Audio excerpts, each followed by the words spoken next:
This is Carolina Ghost Towns, a podcast about the vanished towns and lost communities in South Carolina, North Carolina, and maybe a few other places. I'm your host, Tom Taylor.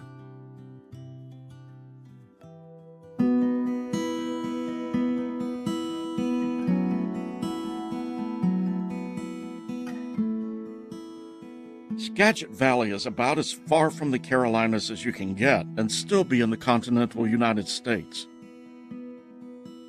Located in northwestern Washington state, Skagit County is a place of incredible scenic beauty, with stunning snow-capped peaks, glacial lakes and rivers, and mountainous islands rising from the Salish Sea. The dormant volcano, Mount Baker, looms over the landscape, and the upper reaches of the Skagit River Valley is home to the Northern Cascades National Park. Skagit County is also the home to several interesting ghost towns. The weird thing is, as far removed as they are from our region, these ghost towns have a close connection to the Carolinas. Today, we're going to look at two of those ghost towns on Samish Island in Skagit County. Samish Island is in the northwest corner of Skagit County, about halfway between Seattle and Vancouver. In the 1800s, construction of dikes along the coast cut off the water route on the southern side of the island. While the new dikes gave the area reclaimed farmland, it basically turned the island into more of a peninsula. Yet, Samish still retains the characteristics of a Pacific Northwest island. On this small island, two towns developed out of spite. The towns of Samish and Atlanta sat side by side, and they had their own version of the Civil War.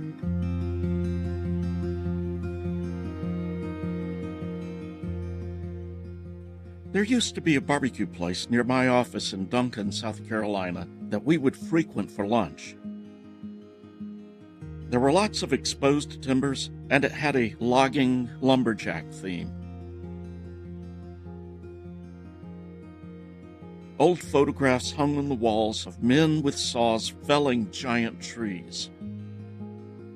On close inspection, I could see that all of these were labeled Skagit Valley Lumber. It caught me off guard, but it really shouldn't have.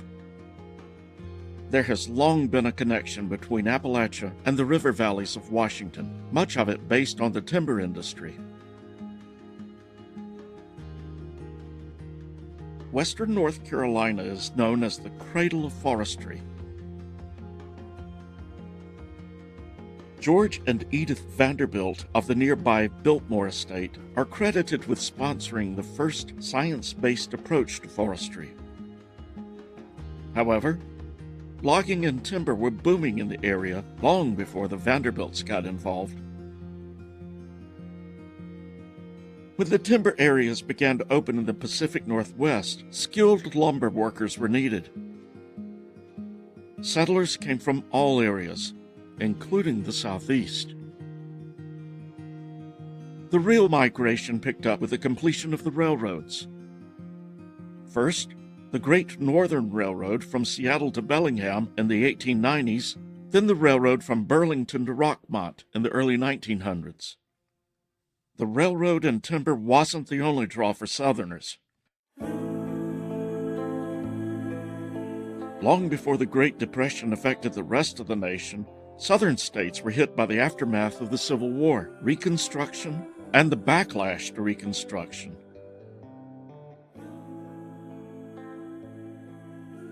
Gold was discovered in Washington in the late 1800s, drawing many migrants from the Southeast.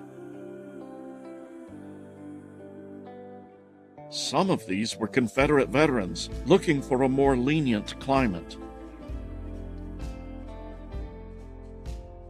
However, it was the Skagit Valley timber industry that attracted and employed most of the Southern migrants.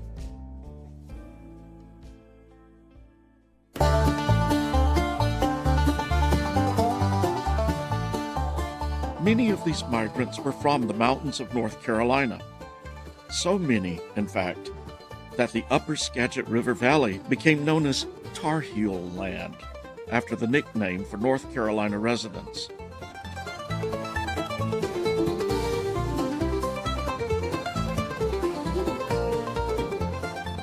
The Tar Heel Stomp was a dance craze of the era. It was really just a variation of Appalachian clogging. Today's story begins even before the timber industry took off. George Washington Lafayette Allen has perhaps one of the most patriotic-sounding names of all time.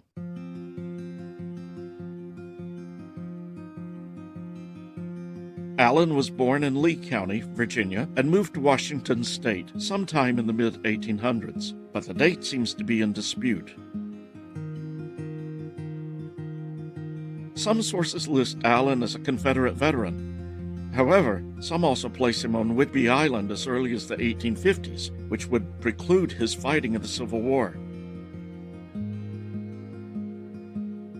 He may or may not have been sheriff of Island County, but he did serve at least a couple of terms as sheriff of Whatcom County, which, at the time, included Samish Island. Allen was also a land speculator, buying up large tracts of land on Whidbey Island, Bayview, and Samish Island. Regardless of when he arrived in Washington, Allen kept his loyalties with the South. Allen had moved to Samish Island in 1883 and laid out a plat for a town he named Atlanta. Allen built a dock along the island's existing wharf and a 3-story hotel overlooking Bellingham Bay, which he named the Atlanta Home Hotel. Allen dedicated the town and hotel as, quote, a sanctuary for persecuted Confederates and other sympathizers of the lost cause, close quote. The Skagit County Museum described Allen's hotel and its relationship to travel in the region. Allen built the Atlanta Home Hotel on Bellingham Bay, a boardwalk running the length of it on Edna Street down to the dock. The dock handled 16 steamers a day. The docks on Samish Island were the principal port of entry for the whole north mainland of Skagit County until the Great Northern Railway built the cutoff which took it around the foot of the Chuckanut Mountains in 1902.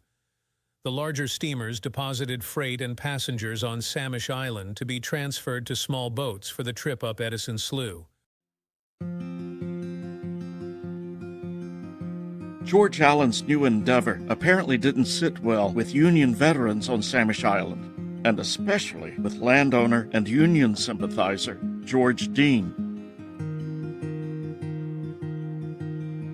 The same month that Allen registered his plat for Atlanta, Dean and his neighbors registered a plat for the town of Samish, just one street away from Allen's town.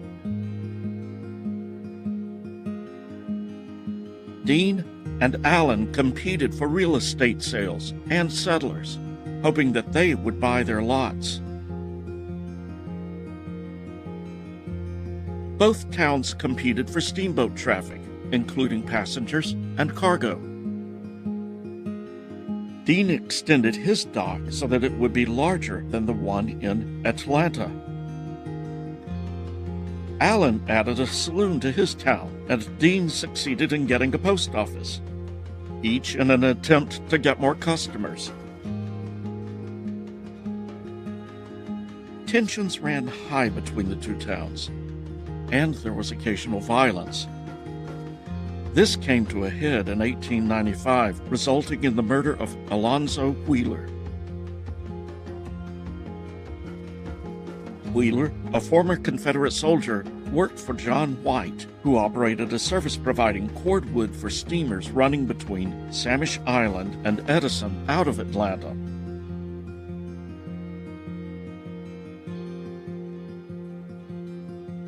Edwin Baldwin and Orzo Perkins had a competing service out of Samish. According to the book Samish Island History by Sue and Fred Miller, quote, on August 9th, the two factions fought with iron pipes, guns, and cork-soled boots, close quote. Wheeler received a gunshot wound and later died in the town of Anacortes. George Dean broke up the fight. Baldwin, Perkins, and Ulysses Lute were arrested for Wheeler's murder. The murder and subsequent trial was a sensational event for the region. The Seattle Intelligencer reported on the trial proceedings. The men were tried and convicted, with Baldwin receiving a 10-year sentence, Perkins 5 years, and Loop 1 year. The towns prospered for a bit, and Atlanta was even under consideration for the county seat of the new county of Skagit, also founded in 1883. Atlanta was to become another lost cause, though, as was its neighboring town of Samish. In the 1890s, railroad lines were completed through Mount Vernon and Anacortes, linking the region from Seattle to Bellingham.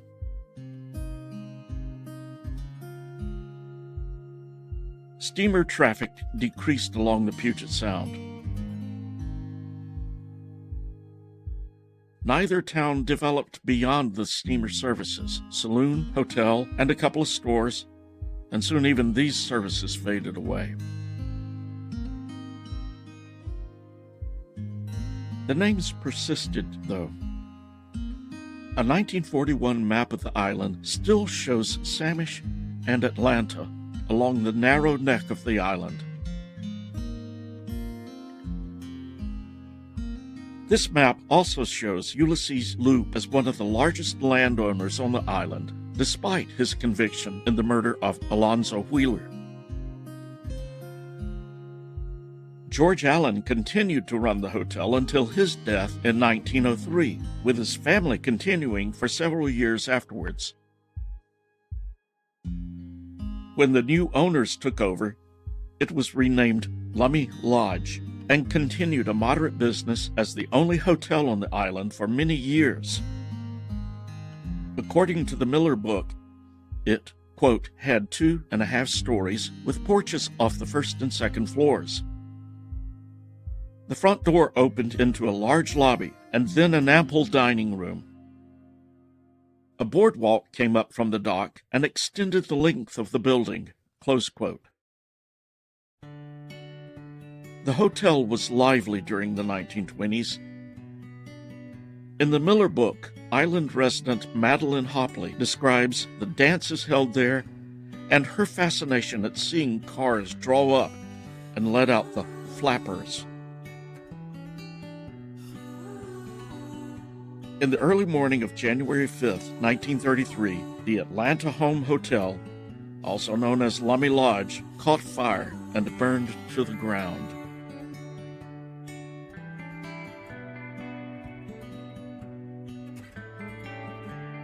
Today, Samish Island is a quiet little community. There is very little evidence of the contentious past of its two towns. On the narrow neck of the island, there are 2 buildings that appear to be former commercial buildings, but those came after Samish and Atlanta died out.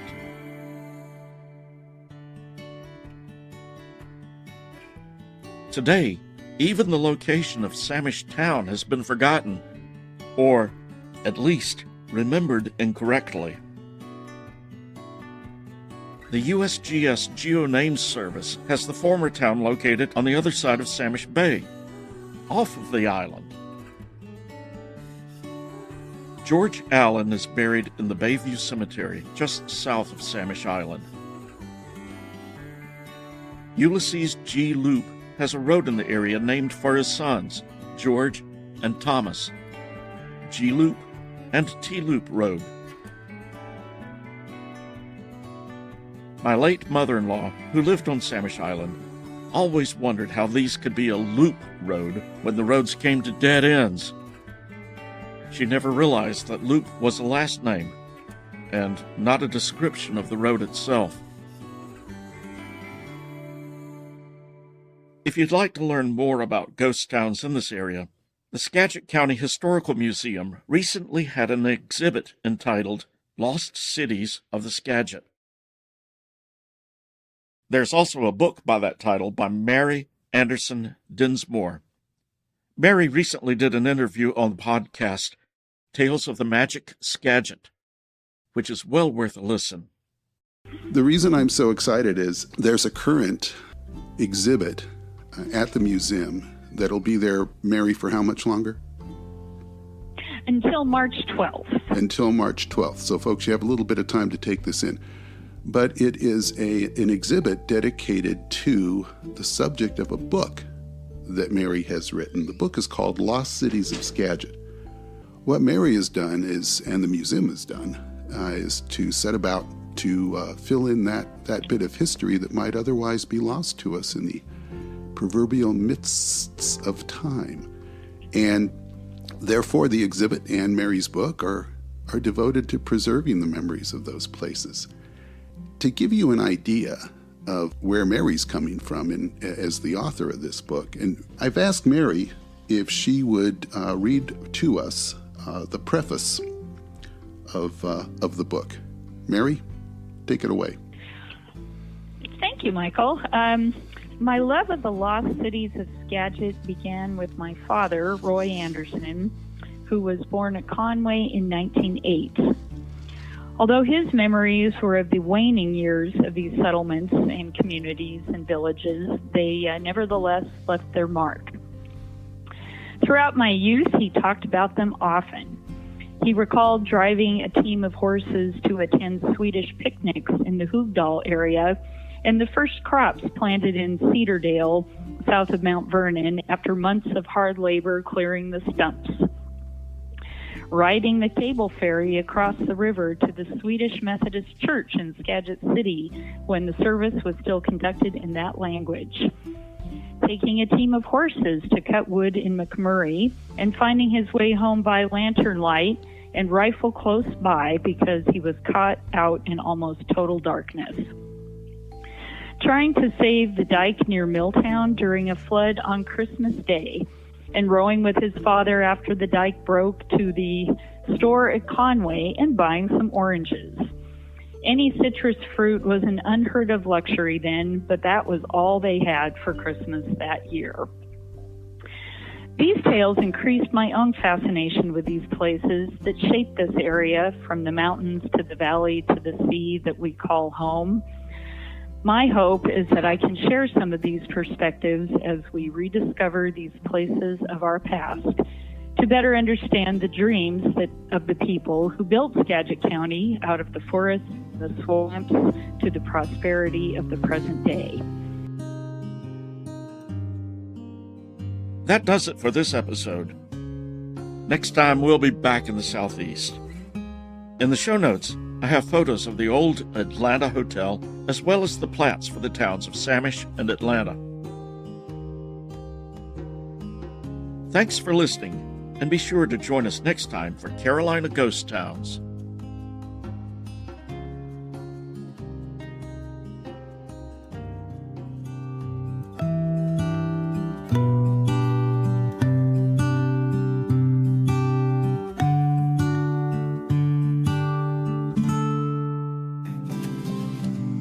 In this southern ghost town, we found a story untold. In the shadows of the past, we unravel, secrets unfold. With each step we take, we journey back in time. In this southern ghost town, we leave our footprints behind. Thanks for listening. The opening music was composed by Lex FM with additional music from Pixabay. The song Southern Ghost Town was generated by Suno AI. All other music was composed and recorded by me, Tom Taylor. Carolina Ghost Towns is a part of the Random Connections empire. It's pretty much a one-man show, so I wear all the hats, including producer, writer, researcher, sound engineer, publicist, and bartender. If you like the show, please subscribe on your favorite pod venue and be sure to give us feedback. If you have questions, comments, or ideas for the show, you can reach me at carolinaghosttownspod@gmail.com. For more information and show notes, visit randomconnections.com. Thank you. In this southern ghost town, we found a story untold. In the shadows of the past, we unravel, secrets unfold. With each step we take, we journey back in time. In this southern ghost town, we leave our footprints behind.